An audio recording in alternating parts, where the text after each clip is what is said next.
जमीन छीनी जाएगी। लोकतंत्र में क्या इतनी शक्ति है, कानून व्यवस्था में इतनी शक्ति है कि उसका गर्दन किसी माफिया, किसी भू माफिया, किसी कोयला माफिया, किसी दबंग के गर्दन तक जाएगा? वास्तव में अगर लोकतंत्र है और वास्तव में कानून की ढांचा है और कानून से अगर देश चलता है, जो कानून सबके लिए बराबर है, जो भारतीय संविधान आर्टिकल 14 भी बाकायदा कहता है विधि के समक्ष, कानून के समक्ष सभी लोग समान हैं, और वास्तव में अगर कानून सबके लिए बराबर है तो हम लोग देखना चाहेंगे कि माफियाओं की गर्दन तक हमारा कानून कैसे पहुंचता है। लोग कहते हैं कानून के हाथ बहुत लंबे होते हैं, ये कानून के हाथ कितने लंबे हैं जो माफियाओं की गर्दन तक पहुंचते हैं, हत्यारों की गर्दन तक पहुंचते हैं, और अभी फिलहाल उनकी गर्दन तक पहुंचे जिन्होंने कल बमबारी किया है। प्रशासन की उपस्थिति में, सीआईएसएफ की उपस्थिति में, मजिस्ट्रेट की उपस्थिति में, थाना प्रभारी की उपस्थिति में कल बम फूटा है और ग्रामीण डर के साये में है, लेकिन बात बोलने वाला कोई नहीं। बाकायदा फिर से जानकारी देना चाहेंगे, ये जो हमारी जमीनें अधिग्रहण किया गया है ये लगभग बिना रजिस्ट्री के किया गया है, बिना विस्थापित किए किया गया है, बिना मुआवजा दिए किया गया है, बिना हमें नियोजन दिए किया गया है। और कम से कम आप जो भी केंद्र की समितियां हैं, अगर इस गांव में अगर एक रात रह लेगी, एक रात भोजन कर लेगी, पानी पी लेगी, तो हम लोग आंदोलन नहीं करेंगे, हम लोग दामोदर नदी में नौका पकड़ के कहीं चल के बस जाएंगे।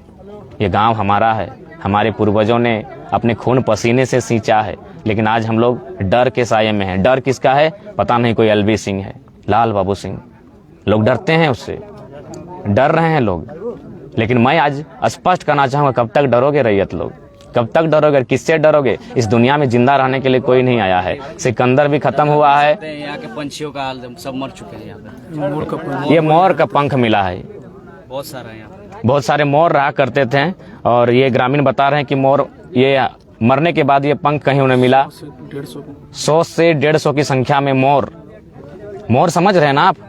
हम लोग तो पढ़े थे कि the national bird of India आज भी है ना।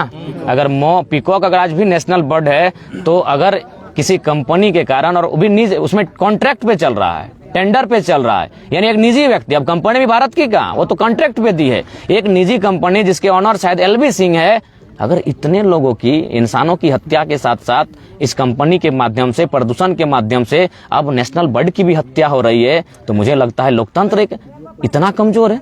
क्या भारत का लोकतंत्र इतना कमजोर है कि उसके ऊपर एलवी सिंह है? ये देखिए मोर का पंख मिला है। बाकायदा अगर इस जमीन को आप टटोलेंगे तो बहुत सारे ऐसे पक्षी, पशु मिलेंगे जिनकी हत्या केवल इसलिए हुई है क्योंकि यहाँ से प्रदूषण निकलता है। बहुत ही बेरहमी से यहाँ खनन का कार्य किया जा रहा है। ये केजीएफ मुझे लगता है रोज झारखंड में देखने को मिलेगा। तो इसलिए मेरा मानना है, मेरा संदेश होगा, खासकर मैं अक्सर अपने जब भी मैं भाषण देता हूँ तो मैं वहाँ स्पष्ट कहता हूँ कि जो दामोदर नदी के किनारे जो लोग रहते हैं उन्हें कम से कम हम दो, हमारे दो नहीं हमारे 3 लोग हंसते हैं कभी कि ये टाइगर क्या बोलता है, मैं सही बोलता हूँ। आज हमारे घर में तीसरा बेटा हो चाहे तीसरी बेटी हो, उसे पैदा करना होगा, उसे अंधेरे में रखना होगा, उसे स्कूल कॉलेज की दुनिया से दूर रखना होगा, उसे एडमिट कार्ड, राशन कार्ड से उसका नाम दूर रखना होगा, उसके हाथों में हथियार देना होगा। नहीं तो मैं बहुत बुरा देख पा रहा हूँ। आज क्या कहें हम, क्या आज 1.5 सालों से हम लोग इतना दर्द देखे हैं, इतना तकलीफ देखे हैं, और निजी चंद मुट्ठी भर लोग करोड़ों कमा रहे हैं। हमें मौत में सुला के, हमें मौत की नींद सुला के चंद लोग, मुट्ठी भर लोग करोड़ों रुपया कमा रहे हैं। ये कैसा देश है, ये कैसा लोकतंत्र, ये कैसा संविधान है जहां हमें मुर्दा करके, हमारी जान मारकर, हमारे खेत बंजर करके, खेत बंजर तो छोड़िए, खेत में डंपिंग है। ये जो बैठे हैं ये लगभग जमीन से लगभग हम लोग 200-250 फीट ऊपर हैं जहां हम लोग बैठे हैं, और ये घसक भी रहा है। यानी हम लोग जहां बैठे हैं रिस्की जगह बैठे हैं, हम लोग बाकायदा रिस्की जगह बैठे हैं। यानी ये कैसा कानून है भाई कि ये जमीन हमारी है? यहाँ जबरन कोयला कोड़ने के बाद जो कचरा होता है, पत्थर, यहाँ जबरन डिंगाया गया है। डिंगाना समझते हैं ना, मैंने डंपिंग किया गया है जबरन, क्योंकि ग्रामीण संबंध उनका केंद्रीय मंत्री से ना, एलवी साहब का संबंध केंद्रीय मंत्री से। भाई कौन उनसे लड़ पाएगा? तो इसीलिए ग्रामीणों को हम यही कहेंगे, कानून में, प्रशासन में वो शक्ति नहीं दिखती है। यदि अपने आप को बचाना है, हम भी एक पढ़ा लिखा छात्र हैं, संविधान की बात करते हैं, आज भी करेंगे। एक बार संविधानिक, हम लोग संविधान के ही नाते धरना पर बैठे हैं, लगातार अपनी आवाज को रखते हैं। डीसी का लेटर है हमारे पास एसडीओ का लेटर है, तमाम सीओ का वेरीफाई किया गया कि ये जमीनें हमारी है, ये जमीन हमारी निजी जमीन है, ये किसी के बाप की जमीन नहीं है। लेकिन फिर भी लोकतंत्र की शक्तियों का दुरुपयोग करते हुए आज जो यहाँ तांडव हो रहा है, इस तांडव को देखने के लिए शायद कोई हुक्मरान उसकी नजर नहीं गड़ रही है। इसलिए आज कठोर शब्दों में मजाक में लें, हंस के उड़ा दें, या फिर जिस प्रकार इस बात को लें हम दो हमारे दो नहीं है, तीसरा पैदा कीजिए और तीसरा को ट्रीट कीजिए कि उसके हाथ में हथियार होगा। ये कानून की व्यवस्था आपकी नहीं है। मैं बार बार कहता हूं, बस बीसीसीएल का full form Bharat cooking coal limited नहीं है, काहे नहीं समझ रहे हैं? बीसीसीएल का फुल फॉर्म आज भी ब्रिटिश कुकिंग कोल लिमिटेड है। ब्रिटिश से भी बुरा असर है। ब्रिटिश लोग में भी दिल था, मैं मानता हूं, ब्रिटिश लोगों में दिल था, इनसे बेहतर दिल था। वे लोग हमें लास्ट में मारने पीटने के बाद कानून बनाते थे।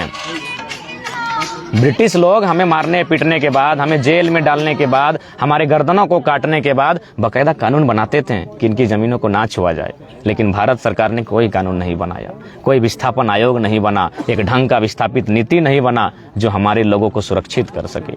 इसलिए मैं स्पष्ट कहूंगा, अगर खून खोलता है इस दृश्य को देखकर, हमारी बातों को सुनकर, तो मुझे लगता है हम हर जगह जयराम महतो क्यों जाएगा, हर घर से निर्मल दा सुनील दा बनकर सामने आओ, हथियार उठाओ।